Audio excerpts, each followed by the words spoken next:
우리는 계속해서 예수님과 니고데모의 대화를 보고 있는데요.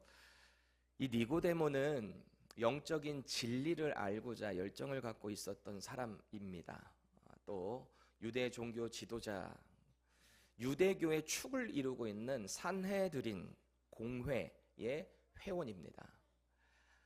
얼마나 거룩하며 얼마나 율법에 정통하며 또 얼마나 사람들에게 존경을 받는 사람이었는가. 그게 바로 니고데모예요. 근데 그 니고데모가 당시에 예수라는 청년, 6월절에 수많은 기적들을 일으키며 메시아의 표적을 나타내는 그 예수님을 찾아왔습니다.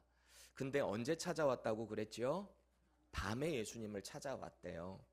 그래서 두 가지 측면에서 우리가 살펴볼 수 있는데, 하나는 아무래도 낮에는 수많은 사람들이 몰려 있다 보니까 밤에 좀 더 예수님과 진지한 대화를 하고자 왔을 수도 있고요. 또 하나는 전통적인 해석의 측면인 사람들의 시선을 피해서, 유대 종교 지도자인데 또 바리새파 사람들이 얼마나 예수에 대한 불편한 감정을 가지고 있었습니까? 율법을 어긴다, 신성 모독한다, 여러 가지 불편한 감정들이 있음에도 불구하고 동료들을 피해서 밤에 찾아왔다. 아무래도 시선을 회피했겠죠. 그런데 그렇게 예수님을 찾아와서 니고데모가 하려고 하는 말은 따로 있었을 겁니다. 그런데 예수님을 딱 만났을 때 그는 예수님을 칭송했습니다. 예수님이 하시는 모든 사역과 그 표적들은 이거는 도대체 사람이 할 수 있는 일이 아니다. 하나님께로부터 온 자가 아니면 이 일을 도저히 할 수가 없다라고 예수님을 프레이즈했습니다. 그런데 예수님께서는 그 프레이즈에 대해서 뭐라고 리스폰드를 하지 않으세요. 그리고 나서 바로 본론으로 들어가셨던 이야기, 우리 지난주에 같이 살펴봤어요. 바로 본론으로 들어가시면서 이 니고데모에게 뭐라고 말합니까? 누구든지 물과 성령으로 거듭나지 않으면 하나님 나라에 들어갈 수 없다. 들어갈 자가 없다. 그러십니다. 물과 성령으로 거듭나야 하나님 나라 들어간대요. 니고데모가 아마 좀 뻘쭘했을 겁니다. 예수님을 이렇게 칭찬했는데 바로 본론으로 들어가시는 예수님에 대해서 말이죠. 물과 성령으로, 그리고 거듭나야 된다는 말을 하셨거든요. 거듭, 다시 reborn 해야 돼요. born again 해야 된다는 거예요. 그러니까 이 니고데모가 그 얘기를 딱 듣고 의아했습니다. 아니, 이렇게 다 큰 성인이 어떻게 어머니 뱃속에 들어갔다 나올 수 있겠습니까? 다시 태어난다는 게 도대체 무슨 말씀이십니까? 그 컨셉에 대해서 전혀 이해를 하지 못합니다. 지극히 정상적인 반응이에요. 왜냐하면 영적인 세계의 일을 알지를 못하기 때문에 당연히 육적인 세계에서 이해를 하려다 보니까 의문이 들 수밖에 없죠. 그러니까 예수님이 이렇게 말씀하십니다. 육으로 난 것은 육이요, 영으로 난 것은 영이다 그래요. 육은 육이요, 영은 영이다. 이게 무슨 말이에요? 예전에 한국의 성철 스님이 산은 산이고 물은 물이다. 이해를 못하는 사람들은 저게 무슨 명언이라고 깨달음을 얻었기 때문에 그 자체를 인정하며 그분께서 그런 깨달은 말씀을 하신 거 아닐까요? 근데 우리 예수님도 그렇게 말씀을 하셨나요? 육은 육이요, 영은 영이다. 지금 예수님의 컨셉은 영적인 세계를 이야기하는 겁니다. 그런데 니고데모는 육적인 세계에서 이것을 이해하려고 드니까 이게 맞아 떨어질 수가 없어요. 이해할 수가 없어요. 그러니까 지금 예수님께서 말씀하시는 물과 성령으로 영적으로 이렇게 새롭게 거듭나잖아요. 그러면 하나님의 말씀을 믿는 믿음이 생겨요. 물이라는 게 제가 지난주에 말씀드렸지만 첫째는 이렇게 깨끗하게 되는 purification이라는 어떤 정화적인 면이 있겠죠.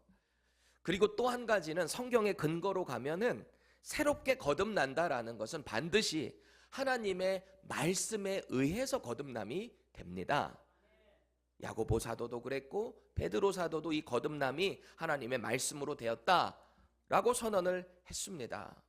그렇기 때문에 이 물을 하나님의 말씀에 의해서 우리가 깨끗하게 태어나고 정화되는 과정이겠구나 받아들일 수 있는 거예요. 성령은 말 하나만 안 하죠. 우리가 예수님을 믿는 믿음 자체가 고린도전서 12장 3절 누구든지 성령이 아니하고서는 예수를 주시라 할 수 없다.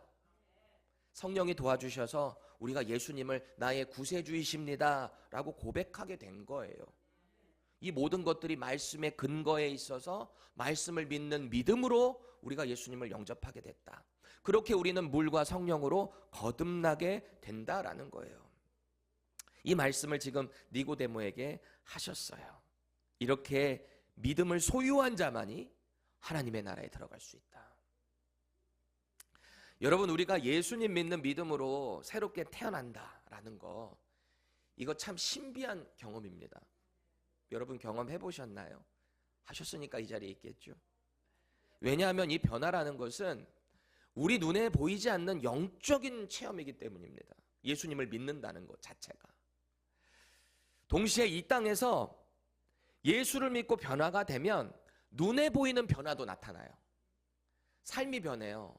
언행이 바뀌어요. 생각과 가치관이 바뀌어요. 이전에는 세상의 가치와 물질과 문화와 이런 것을 쫓아갔다면 예수님을 딱 믿고 나면 하나님 나라의 가치를 따라가게 돼 있거든요.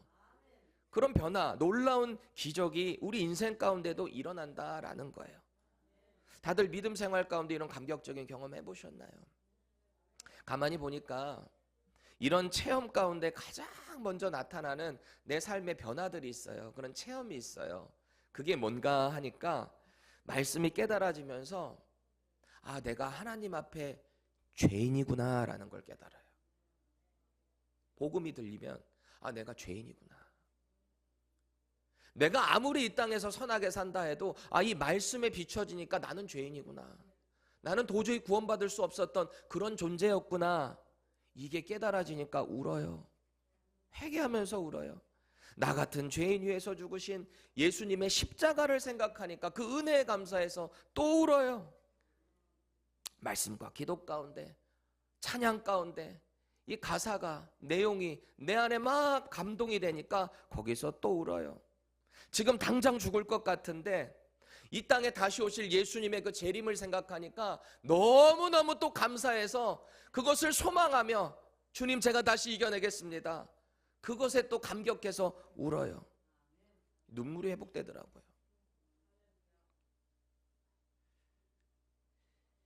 이게 바로 믿음 없이는 도저히 이해할 수 없는 우리 신앙생활의 신비가 아닐까 싶습니다. 오늘 우리가 말씀을 같이 묵상하는 가운데요, 이 거듭남으로 누리는 믿음 생활의 신비를 꼭 체험하셨으면 좋겠어요. 그 신비로운 변화 가운데 내가 과연 어떤 이 복음의 능력을, 그 힘을 선포하고 있는가 자신을 점검해 보시고요, 이 복음의 능력으로 다시 한번 굳건하게 일어서는 저와 여러분들 되시기를 축복드립니다. 오늘 이 예수님은요, 니고데모에게 물과 성령으로 거듭난다는 이 변화, 이게 얼마나 신비로운가, 이것을 비유를 통해서 설명해 주십니다.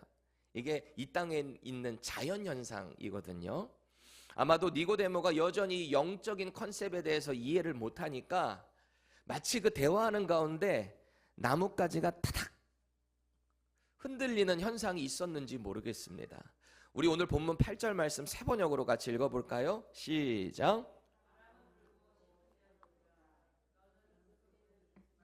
어디에서 와서 어디로 가는지는 모른다. 성령으로 태어난 사람은 다 이와 같다. 아멘. 사람이 이렇게 영적으로 새롭게 태어난다라는 거 참 신비한 일이거든요. 마치 이게 바람과 같다는 거예요. 여러분 눈에 바람이 보이나요? 보이지 않아요. 근데 이 바람은 실제로 존재하는 거 아세요? 모르세요? 존재합니다. 어떻게 알아요? 우리가 이 바람이 존재한다는 거? 때로는 이 바람이 부는 소리가 창가에 훅 스칠 때, 이렇게 칠 때, 바람이 부는구나 우리는 압니다. 혹은 이 바람에 떨어지는 이 가을의 낙엽들을 바라보며 아, 바람이 불어서 이렇게 낙엽이 떨어지는구나. 우리는 그것을 압니다. 무더운 펜사콜라의 여름이 지나고 가을이 지나 찬 바람이 내 뺨을 싹 스쳐갈 때 아, 여름이 끝나가는구나. 그 바람이 부는구나. 이 바람이 시원해졌구나. 우리는 그렇게 압니다. 이런 증거들을 통해 우리는 이 바람의 존재를 알게 되는 거죠. 우리의 영적인 변화도 마찬가지예요. 신비하기는 하지만 이게 느껴진단 말이에요. 이 복음의 말씀이 우리의 마음에 탁 뿌려집니다. 예수님이 나를 위해 죽으셨다. 그분이 부활하셨다. 이것을 믿는 자마다 우리도 예수와 함께 같이 부활한다. 그 예수님이 다시 오신다. 이 가스펠이 우리의 마음에 탁 들어오고 나니까 내 삶이 변하기 시작하잖아요. 여러분들에게 예수님 도대체 어떻게 믿게 되셨어요? 라고 질문을 하면 세상 사람들이 다 한 번에 알아들을 수 있게 논리적으로, 이성적으로 설명할 수 있겠습니까? 몰라요. 그냥 믿어줘요. 그냥 이 말씀을 읽는데 눈물이 흘려요. 내가 죄인이라는 게 깨달아져요. 그게 우리의 믿음 아닙니까? 그런데 우리 눈에 보이지는 않지만 분명한 증거가 우리 가운데 있어요. 지금 우리가 읽고 선포한 이 성경 말씀 안에는 물과 진리, 이 성령으로 가득 찬 수많은 믿음의 사람들의 증거가 기록되어 있잖아요. 그렇게 변화된 사람들, 하나님의 나라에 임한 자들의 믿음의 선조들의 이야기들이 여기 다 들어가 있잖아요. 그리고 지금 여러분 옆에 있는 사람들, 바로 이 믿음의 증거로 이 자리에서 하나님을 예수의 이름으로 예배하고 있지 않습니까? 수많은 증거들이 있어요. 그저 믿고 싶지 않을 뿐인 거죠. 여러분, 일단 사람이 거듭나잖아요. 새로운 피조물이 되잖아요. 뉴 크리에이션이 되잖아요. 그러면 이 변화를 숨길 수가 없어요. 왜 그럴까요? 삶에 있어서 변화가 나타나기 때문에 그래요. 그래서 이 영적인 거듭남이라는 것이 마치 바람이 부는 그것과 현상과 비슷하다라는 거예요. 눈에 보이지는 않지만 실제로 일어났다는 현상들이 있기 때문에 우리는 그 변화를 알게 되는 거죠. 전에는 온갖 미움과 시기와 질투가 가득했던 사람이요, 뭐만 하면 질투에 쩔어 있었던 사람이 예수님 만나고 거듭나고 보니까 사람이 완전 달라져요. 사람을 대하는 게 틀려져요. 틈만 나면 날 구원해 주신 그 예수님의 사랑 어디 가서 막 자꾸 자랑하는 거예요. 내가 이렇게 변화됐다고, 당신도 이 변화될 수 있다고 자꾸 이렇게 자랑하는 거 아닙니까? 전에는 자기밖에 모르던 사람이 이제는 자꾸 주변 사람들을 보기 시작해요. 이 사람에겐 뭐가 필요할까? 이 사람에겐 이게 필요하지 않을까? 자꾸 그 사람을 도와주고 싶어요. 전에는 자꾸 불평불만만 하던 사람이 이제는 예수의 믿음이 내 안에 탁 들어오고 나니까 하나님의 나라를 소망하며 지금 이 순간을 인조이하며 살아갑니다.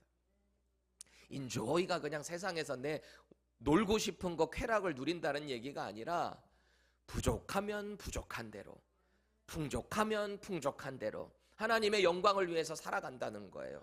누가 그러대요?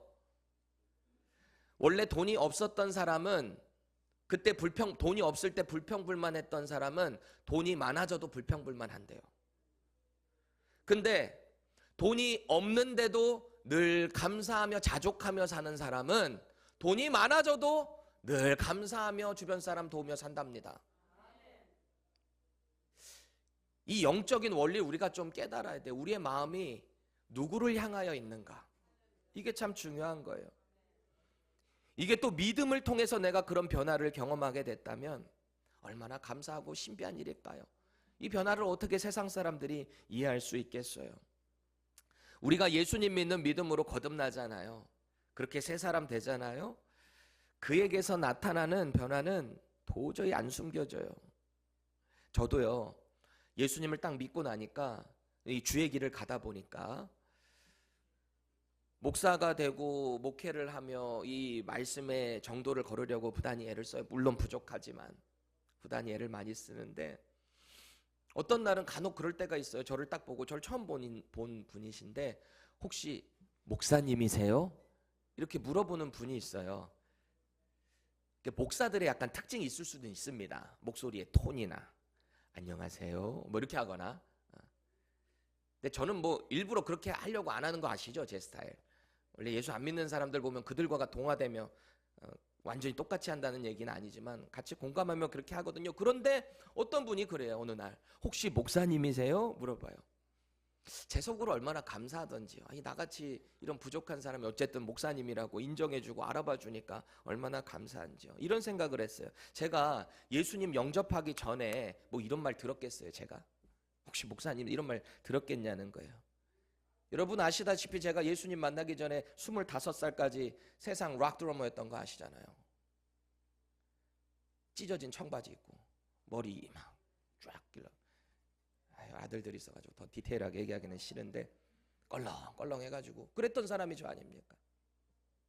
그런데 예수님을 딱 만나고 나니까 이 인생이 크게 중요한 게 아니라 내가 진정 쫓아야 될 게 뭔지를 아니까, 내 사명이 뭔지를 알다 보니까 이제는 이 길로 가는 거죠. 기쁨으로 인조이하면서 가는 거죠. 그러다 보니까 이 마음의 믿음을 통해서 변화가 일어나기 시작해요. 제 안에 가치관이 달라져요. 그러다 보니까 사람을 대하는 태도도 달라지겠죠. 저도 예전에 엄청 한성깔했던 사람입니다. 주님 만나고 나니까 달라지는 거 아니겠어요? 우리 삶에 여러 가지 형태에서 변화들이 일어난다라는 거예요.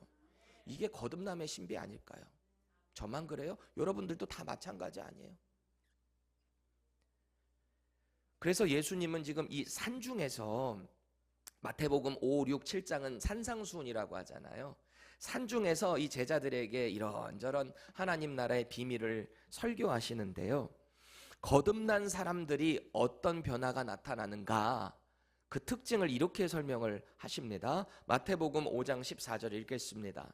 너희는 세상의 빛이라. 산 위에 있는 동네가 숨겨지지 못할 것이요. 아멘. 캄캄한 칠흑 같은 밤이 지나고 해가 이렇게 딱 뜰 때 되면은 해가 이렇게 산중으로 훅 중턱에 뜨잖아요. 그럼 그 산중에 있는 마을들을 쫙 밝게 내려 비치잖아요. 그 빛을 어떻게 가릴 수가 있겠습니까? 우리 믿음의 사람들의 변화가 이렇다는 거예요. 또 사도 바울은 이렇게 거듭난 자들은 숨겨도 숨길 수 없는 존재가 된다. 뭐라고 도전을 하는지 보세요. 고린도후서 2장 15절입니다. 시작. 우리는 구원받는 자들에게나 망하는 자들에게나 하나님 앞에서 그리스도의 향기니. 아멘. 향기라는 거예요. 향기. 제가 전에 달라스에서 있던 교회 섬길 때 마지막 부분에 제가 도넛 비즈니스 하시는 분들 섬겼다고 했잖아요. 사역했다 그랬죠. 달라스에는 한 2,500에서 700 정도 되는 도넛 비즈니스가 있는데 그 중에 한 75% 정도가 한국 사람들이 그것을 합니다. 그래서 이제 그 사역을 맡아서 이제 팬데믹이 끝나다 보니까 교회가 너무 어려웠거든요. 오후 2시에 예배 있는데 아무래도 나를 새고 오시는 분들이 2년이라는 팬데믹 동안 교회를 못 나오다 보니까 처음에는 온라인으로 조금 하다가 이제 신앙이 점점 바닥을 치겠죠. 그래서 다시 시작을 하게 될 때 그 사역을 교회에서 제게 부탁을 하셨어요. 제가 그 교회를 10년하고도 2, 3개월을 더 섬기고 나왔으니까 총괄부터 시작해서 모든 사역을 다 훤히 꿰뚫어 보죠.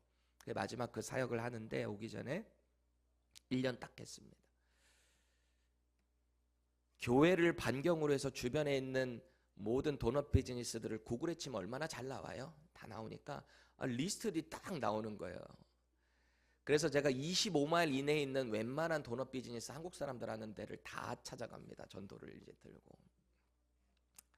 그렇게 쭉 돌고 낮에 주중에 돌고 집에 딱 들어오면 집에서 누가 제일 먼저 알까요? 우리 집에서 가장 먹을 것에 진심인 아이, 첫째 아들이 제가 도넛 비즈니스 갔다 온 걸 금방 알아요. 어떻게 알아요? 냄새로. 이 도넛 비즈니스 안에 들어가면은, 도넛샵 들어가면은 이게 특유의 그 기름 냄새가 있거든요. 그게 내 온몸에 쫙 배겨서 오는 거예요. 아빠 도넛 먹고 왔어? 딱 그러는 거예요, 바로. 그런 거예요. 향기라는 게 그런 거 아니에요? 겉에 뭐 껴입는다고 그 향기가 안 나옵니까? 밖으로 나와요, 그 냄새는. 또 우리 몸에 뿌린 향수, 향수 뿌리시는 분들 있죠. 향수 뿌리는 분들 이 쫙 뿌리고 나면은 겉에 뭔가 옷을 입어도 은은하게 향이 밖으로 나오게 돼 있습니다. 우리 교회 어떤 형제가 그러대요, 저한테. 목사님한테서는 늘 좋은 향기가 나요. 그래요. 맞아요. 저는 향수를 늘 뿌리려고 애를 많이 씁니다. 왜냐하면 이것도 이미지니까. 목회자 이미지. 저희 양가 어르신들도 제가 향수 다 사드립니다. 다 목사님들이시니까 이미지 관리하시라고. 예수의 향기라도 안 나면 이 향기라도 내려고 제가 애를 많이 쓰고 있습니다. 그렇게라도 하셔야죠. 여러분들도 이미지 좋으셔야죠. 여러분 예수님 믿고 변화되셨나요? 그 변화에 맞는 분명한 삶의 모습으로 증명하셔야 돼요. 입으로만이 아니라. 내가 예수 믿고 교회를 다니는데 사람들의 평가에 이전과 변한 것이 없다? 혹은 내가 예수님 믿고 교회를 다니는데 내 안에 뜨거운 감격이 없다. 말씀에, 찬양에, 기도할 때 감동이 없다. 말씀과 기도로 나를 정직하게 점검해 보셔야 돼요. 내가 진짜 바른 믿음 생활을 하고 있는가 말이죠. 그리고 나를 살피는 기도를 하나님께 정직하게 올려드리셔야 돼요. 하나님, 제가 왜 이러는 걸까요? 진실된 기도에 저는요, 하나님께서 분명히 응답해 주실 것을 확신합니다.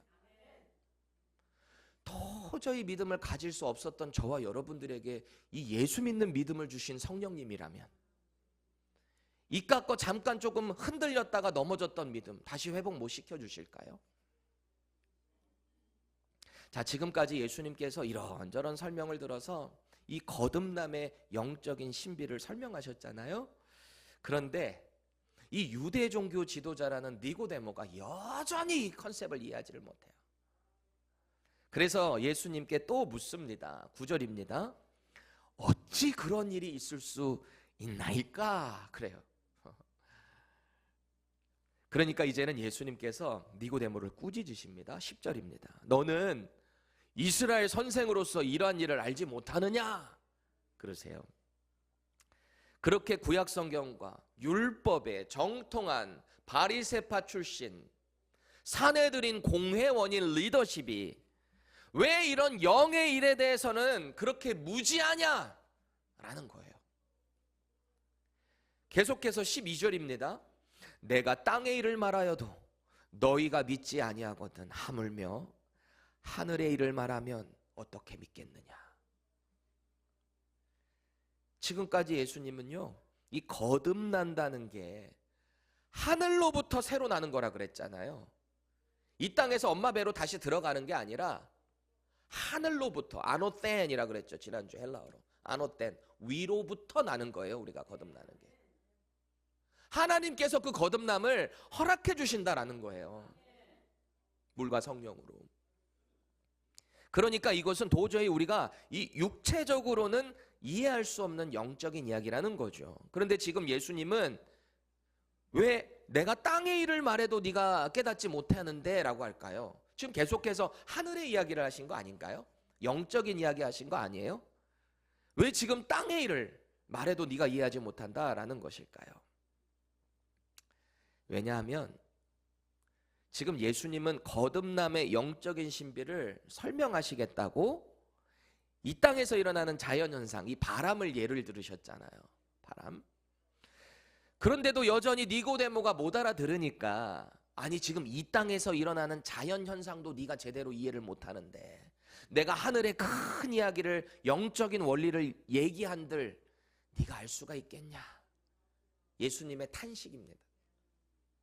야, 유대 종교 지도자라는 사람이 이 영적인 일에 대해서 이렇게 무지한가. 그럼에도 불구하고 지금 예수님은 니고데모를 포기하지 않으세요. 야, 너 그것도 몰라 저리 가! 이게 아니에요. 이 얘기는 할까 말까 제가 고민을 했는데 얼마 전에 한국에 계신 저희 어머니랑 이 카카오톡 그 얼굴 보이는 거 있잖아요. 비디오로 이렇게 하다가 여러분 그거 아세요? 비디오 카카오톡 할 때 거기 화면 뒤로 바꾸고 이런 거 아세요? 우리 어르신들? 카메라를 이렇게 자동적으로 바꿀 수 있고요. 거기에서 뭐 다른 이펙트를 넣을 수가 있어요. 거기에 뒤를 배경을 바꾼다던가. 우리 권사님들 그런 거 할 줄 아세요? 이 화면 이렇게 할 때 뒤를 갑자기 뭐 기차가 지나가는 길처럼 한다던가 막 그런 게 있어요. 뭔 얘기래 이러시는 분들이 있을 텐데, 제가 어머니랑 이렇게 통화를 하다가 그 어머니 뭐 보여줄 때 그거 본인이 안 보이면서 여기저기 이렇게 비추지 말고 그 상태에서 설정에 뭐를 누르면 이 카메라가 뒤로 돌아가요. 그러면 내가 보면서 비칠 수 있어요. 그걸 설명을 했어. 그랬더니 어떻게 그러다가 막 자기 화면 끄고 뭐 하고 막 어른들 원래 그러잖아요. 그럼 우리 젊은 사람들이 보통 어떻게 반응하죠? 아유 됐어 엄마 몰라 이럴 수 있잖아요. 근데 제가 인내를 가지고 계속 설명을 해드렸어. 화면 끄는 거, 마이크 끄는 거, 막 이런 걸 알려드렸어. 그럴 때 어머니가 해보더니 너무 재밌는 거야. 신기한 거야. 야, 내가 이거를 지금까지 몰랐는데. 형이 안 들어야 되는데. 네 형은 옛날에 알려달라 그랬더니 뭐 몰라도 된다고 이러고 말았는데 너는 다 알려줬다는 거. 저희 형도 지금 신실하게 애쉬빌에서 목회하는 목사님이잖아요. 안 듣겠지 뭐. 예수님이 아마 이렇게 답답하셨을 수도 있어요. 근데 우리 예수님은 니고데모를 포기하지 않으세요. 그 영적인 원리를 다시 한번 말씀해 주시는데, 이 영적인 원리의 가장 중요한 핵심, 진리를 선포하고 계십니다. 13절 보세요. 하늘에서 내려온 자, 곧 인자 외에는 하늘에 올라간 자가 없느니라 그러십니다. 점점 더 영적인 이야기를 하고 계세요. 근데 이게 팩트거든요. 자 보세요. 인자는요, 이게 사람의 아들이라는 말이죠. 이 구약시대 때부터 메시아의 또 다른 호칭이기도 합니다. 인자. 계속 예언이 되었으니까. 지금 예수님은 메시아이신 인자이심과 동시에 앞으로 어떻게 되신데 하늘에 올라가실 분이라고 자신을 설명하고 계세요. 인자 외에는 하늘로 올라간 자가 없다, 이 말씀을 하신다는 거예요. 그런데 이 말씀은 지금 이 니고데모에게 좀 불편하게 들렸을 수 있습니다. 왜요? 니고데모는 율법에 정통한 자, 구약 성경에 능한 자잖아요. 리더십이니까 또 가르치는 사람이고요. 자, 예수님이 지금 하신 말씀이 좀 책 잡혀 보일 수 있습니다. 왜일까요? 인자 외에는 하늘로 올라간 자가 없다. 왜일까요? 성경에 하늘로 올라간 자가 아무도 없습니까? 죽음을 보지 않고 누가 있죠? 2명 있습니다. 누구예요? 에녹하고 엘리야. 죽음을 보지 않고 하나님의 특별한 은혜로 하늘로 올라갔어요. 유일한 이 2명이 있단 말이에요. 니고데모가 지금 이 예수님의 이야기를 들으면서 속으로 그랬을지 모릅니다. 이분이 에녹하고 엘리야도 하늘로 올라갔는데 잘 모르시나? 이렇게 혹시 생각했을까요? 그런데 이건 역시 니고데모가 그러지는 않았어요. 성경엔 안 나와요. 제가 그냥 그렇게 상상을 해보는 거예요. 근데 만약에 이렇게 생각을 했다면 이건 역시 지금 예수님께서 하시는 영적인 원리를 깨닫지 못하고 있는 거예요. 왜일까요? 여러분 생각해 보세요. 에녹하고 엘리야의 공통점이 있습니다. 물론 둘 다 하늘로 올라간 거 말고, 이들은 둘 다 모두 부모의 배를 통해서 이 땅에 나왔다가 이 땅에서 살다가 하나님의 특별한 부르심으로 올라간 사람들이라는 거예요. 이 땅에서 난 자들이라는 거예요. 물론 우리 예수님도 육신의 어머니인 마리아의 뱃속에서 나셨죠. 이 땅에서 나셨죠. 그런데 예수님은 이들과 분명히 다른 점이 하나 있습니다. 뭘까요?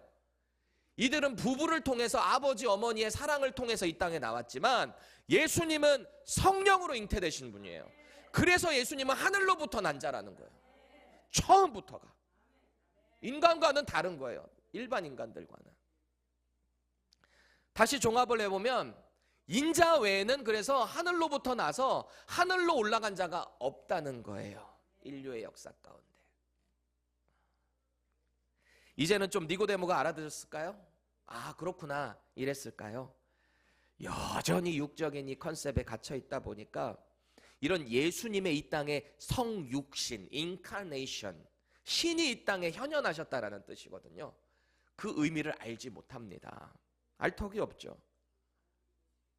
우리도 자꾸 우리 자신을, 믿음을 점검해야 돼요. 그리고 우리 자신에게 질문해야 돼요. 혹시 나도 이 하나님의 말씀을 대할 때 내 지식과 경험과 어떤 전통 때문에 내가 영적인 진리를 깨닫고 있지는 못하지 않는가? 내 생각이 너무 강하고 나의 자존심이 너무 강해서 하나님의 말씀 가운데 나를 내던지지는 못하고 있나? 나를 자꾸 점검해 보셔야 되는 거예요. 믿음이 주는 영적인 세계보다 내 이성과 논리가 통하는 그 안에서는 믿음 생활이 성장할 수가 없습니다. 꼭 기억하셔야 됩니다. 자꾸 그래서 영적인 질문을 해야 돼요. 우리 자신에게. 나를 질문하고 나를 다시 한번 하나님의 말씀 가운데 회복시키고 변화시키겠다는 의지적인 결단이 그래서 필요한 거예요. 그래서 이제 예수님이요, 여전히 못 알아듣고 있는 그 니고데모에게 출애굽 때 있었던 사건을 다시 한번 드러내 주십니다. 알려주셔요. 결국 이 사건이 앞으로 예수님이 이 땅에서 사명을 이루시는 그 결과가 될 것이다, 그렇게 예언을 하시는 거거든요. 오늘 본문 14절 말씀, 15절 말씀 같이 한번 힘차게 읽어보겠습니다. 시작. 모세가 광야에서 뱀을 든 것 같이 인자도 들려야 하리니 이는 그를 믿는 자마다 영생을 얻게 하려 함이라. 아멘. 가스펠, 복음입니다. 지금 예수님께서 예화를 드는 레퍼런스를 가지고 오는 이 본문은 민수기 21장에 나오는 사건입니다. 민수기에서. 먼저 이 사건을 알기 위해서는 바로 전장인 몇 장이에요? 뭘 고민하세요? 21장 전이 20장이죠. 20장의 이야기를 이해해야 돼요. 보세요. 출애굽한 이스라엘 백성들이 그동안에 얼마나 많은 기적들을 경험했습니까? 홍해바다를 만났을 때 죽을 수밖에 없다, 뒤에는 애국 군대 따라오고, 하나님의 은혜로 밤새 이렇게 지팡이를 하고 했더니 바람이 밤새 불어가지고 가운데가 확 갈라집니다. 여러분, 영화에서 보는 것처럼 모세가 빵 하니까 쫙 갈라진 게 아니에요. 성경을 자세히 읽어보세요. 밤새 바람이 불어가고 쫙 이렇게 갈라져요. 마른 땅처럼 거기를 걸어가 버립니다. 뒤에 쫓아오는 애국 군대도 같이 따라와요. 어차피 열린 길이니까 지들도 따라가죠. 이스라엘이 다 지나고 나니까 하나님께서 그 바다를 다시 확 닫아버리는데 다 수장돼 버리는 거잖아요. 모세의 누나인 미리암이 하나님을 찬양합니다. 모세가 하나님을 찬양합니다. 온 이스라엘 백성들이 하나님을 찬양합니다. 하나님 감사합니다. 우리에게 이런 기적을 일으켜 주셔서 감사합니다. 우리를 구원해 주셔서 감사합니다. 그렇게 수르라는 광야를 3일을 지나는데 마실 물이 없어요. 그러니까 입이 또 이렇게 나오기 시작해요. 여러분, 우리는 안 그럴 것 같아요? 더 할지도 몰라요. 마실 물도 없고 죽겠다 그러다가 진짜 죽는 거잖아요.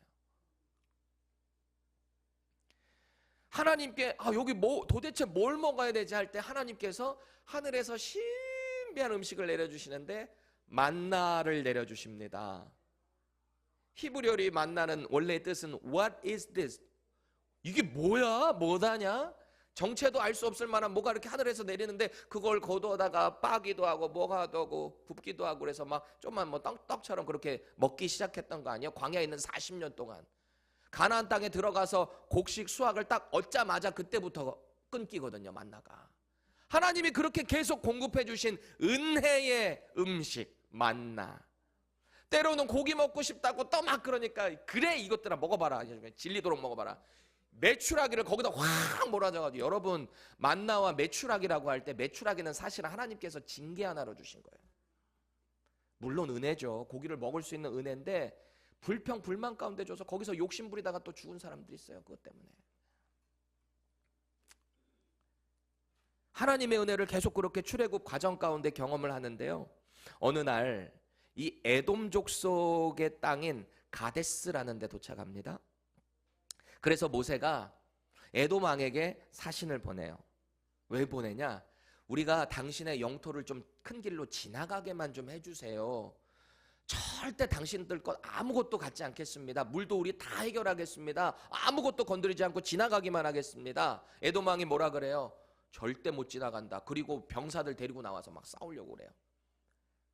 근데 하나님께서 모세에게 전에 말씀하셨던 게 있습니다. 절대 너희의 형제들인 에돔과 싸우지 말아라 그랬거든요. 그래서 어쩔 수 없이 길을 돌아서 간 데가 호르산에 이르게 됩니다. 여러분, 얼마 전에 우리 성경 통독할 때 호르산에서 무슨 일이 일어나죠? 대제사장이었던 아론이 여기서 죽어요. 그리고 대제사장의 아들인 엘르아사를 대제사장으로 위임하는 일이 이 호르산에서 있습니다. 그런데 이스라엘 사람들의 입장에서 한번 생각을 해보세요. 이런 위대한 위임식 있다, 뭐 오케이. 그런데요, 지금 이 현실 가운데 보면은 지금 당장 가나안으로 가도 모자를 이 판국에 충분히 힘든 시간인데 저 에돔을 맞서서 또 뭔가를 길을 삥삥 돌아서 가야 되는 이 상황이 홍해길로 다시 돌아가야 되거든요. 얼마나 힘들었을까요? 또 입이 이렇게 나오기 시작한 거예요. 쇼컷으로 갈 수 있는데 그걸 못 가게 하니까. 그래서 이스라엘 백성들이 모세를 원망하기 시작하는데요, 이 사건이 지금 아까 예수님 말씀하셨던 민수기 21장에 나오는 거예요. 우리 그 말씀 같이 읽겠습니다. 민수기 21장 5절입니다. 백성이 하나님과 모세를 향하여 원망하되 어찌하여 우리를 애굽에서 인도해 내어 이 광야에서 죽게 하는가? 이곳에는 먹을 것도 없고 물도 없도다. 우리 마음이 이 하찮은 음식을 싫어하노라. 그동안 함께 하셨던 하나님의 역사와 보호하심 다 까먹었어요. 그리고는 지금 현실에 닥친 이 상황 때문에 온갖 불평, 불만을 쏟아내고 있습니다. 심지어는 그동안 광야에서 먹을 거 없어서 하나님의 은혜로 내려주셨던 신비한 음식이었던 이 만나를 평가절하해버립니다. 뭐라 그래요? 이 하찮은 음식.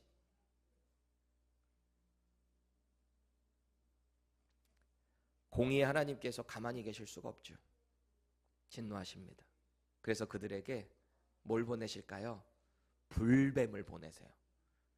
광야에서 뱀들이 막 몰려, 상상만 해도 저는 막 소름 끼쳐요. 큰 뱀들이 와가지고 물기 시작하는데 이 불뱀이요, 입에서 파이어 해가지고 불뱀이 아니에요. 그게 아니고 여기 탁 물리면은 독성이 얼마나 강한지 온몸이 뜨겁게 독이 퍼지기 시작하면서 몸이 땡땡 불어서 죽는 게 이 독이 너무 강해서 그게 불뱀입니다. 그렇게 수많은 사람들이 죽어갔대요. 이 사람들이 회개하며 우리가 잘못했습니다. 우리에게 이 뱀 좀 보내주세요. 모세를 향해서 막 간구합니다. 그러니까 우리 또 온유한 겸손한 이 착한 모세가 또 하나님께 다시 간구해요. 하나님, 저 뱀 좀 보내주세요. 중보기도를 올려드려요. 그러니까 하나님이 사는 방법을 허락하시거든요. 그게 뭐예요? 노스로 저 불뱀 형상을 만들어, 그래서 장대 위에 그거를 달아서 들어. 그 뱀을 본 자마다 산다. 이렇게 하신 거예요. 여러분, 장대 위에 달린 그 노뱀을 보려면 우리의 눈이 어떻게 돼야 되죠? 들어 올려서 봐야죠. 쳐다봐야죠. 위에 봐야 되는 거잖아요. 근데 생각해 보세요. 지금 당장 물려서 죽을 것 같은데 땅에서 막 댕굴댕굴 구르고 있는데 뭐 그거 본다고 살아? 안 쳐다본 사람들은 다 죽는 거예요. 근데 쳐다본 사람들은 다 구원받는 겁니다. 당장 아파 죽겠는데 죽을 것 같은데 그거 쳐다보는 게 힘든 거예요. 우리의 자존심과 우리의 불신과 불평과 불만들이 이렇게 믿음의 단순한 심플한 그 길을 거부해버린다라는 것입니다. 구원의 유일한 길이 있는데 자기 고집과 논리와 전통 때문에 그 길을 택하지 않는다면 죽는 거 아니에요? 우리가 예수님을 믿는 믿음도 마찬가지예요. 2000년 전에 십자가에 달리신 예수님이 바로 나의 죄를 위해서 죽으셨다. 그리고 하나님께서 그를 죽은 자 가운데서 3일 만에 부활시키셨다. 이거 믿기만 하면 우리 구원 받는다잖아요. 주님과 함께 영원한 생명 누린다잖아요. 하나님의 나라 누린다잖아요. 근데 이 세상이 이 단순한 심플한 진리 믿지 않아요. 왜요? 너무 비상식적이라는 거예요. 말도 안 되는 이야기라는 거예요.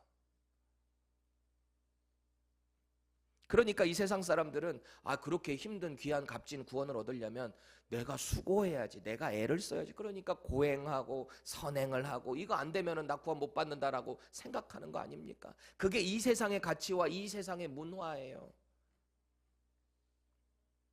오늘 이 거듭남의 비밀을 깨닫지 못하는 니고데모, 예수님이 이렇게 선포하십니다. 바로 그 장대에 달린 노뱀, 유일한 구원의 방법이 바로 앞으로 내가 십자가에 달릴 때 나의 그 죽음이 바로 너희들을 위한 죽음이라는 거 믿을 때 너희들 구원받아. 노뱀을 바라본 자마다 살았던 것처럼 십자가에 달리신 예수 그리스도가 나 때문에 죽으시고 부활하셨다는 것을 믿는 자마다 산다는 거예요. 히브리서 기자가 그래서 우리의 믿음의 근거를 선포하며 이런 유명한 말을 하잖아요. 우리 같이 한번 크게 읽겠습니다.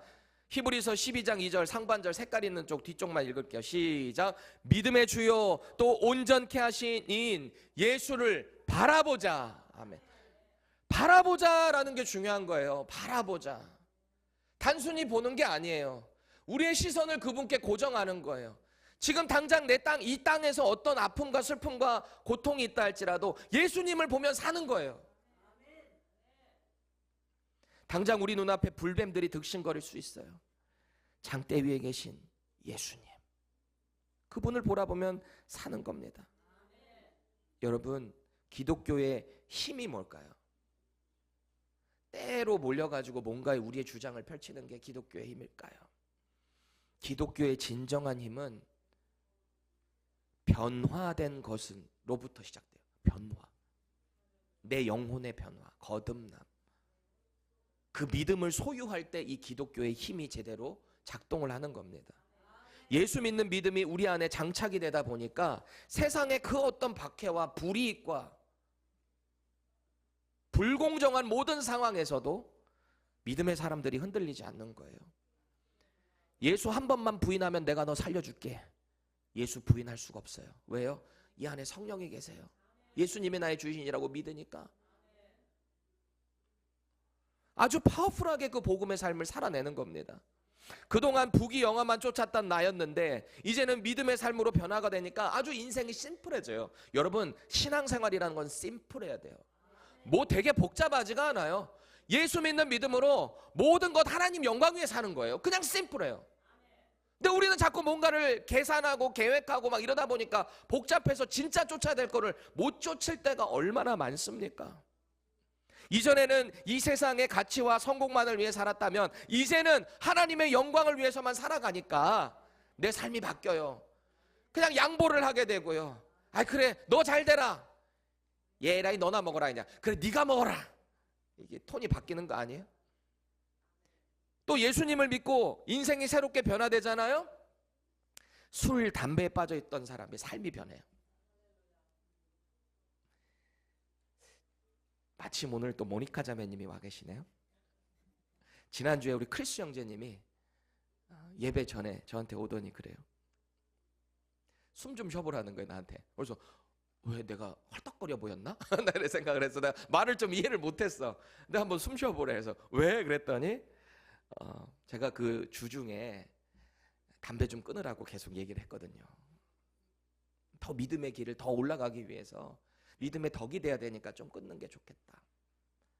왜냐면 저도 세상에 있을 때 많이 했던 사람이거든요. 하나님의 은혜로 이렇게 바뀌었거든요. 그러니까 나도 기도하면서 같이 하고 싶어서 이렇게 진짜로 이제 말씀을 드렸는데, 권면을 드렸는데 저한테 그러는 거예요. 며칠 안 피고 왔다. 나 지금 애를 쓰고 있다. 교회 올 때 오늘 안 폈다는 거예요. 그러니까 숨 쉬어보라는 거예요, 나한테. 얼마나 감사하고 또 한편으로는 귀여워 보이시는지. 복음의 능력으로 모든 게 다 해결됩니다. 다 우리는 바뀔 수 있어요. 불가능이라는 건 없어요. 하나님의 말씀, 우리의 삶은 변화됩니다. 그게 복음의 능력이에요. 예수님 영접하기 전에 알던 사람들이 우리를 볼 때마다 이런 질문을 해야 되는 거예요. 이걸 받아야 돼요. 너 어쩌다 이렇게 됐어? 근데 이게 톤이 중요해요. 너 어쩌다 이렇게 됐어가 아휴 어쩌다 그렇게 됐냐. 이건 톤이 안 좋은 거잖아. 이거는 보기에 불편해 보이고 불쌍한 거잖아. 근데 이렇게 우와 어쩌다가 그렇게 됐어? 이런 톤이 돼야 되지 않을까요? 우리의 삶의 변화로 자꾸 이 복음의 능력을 드러내는 저와 여러분들 되시기를 예수님의 이름으로 축복드립니다.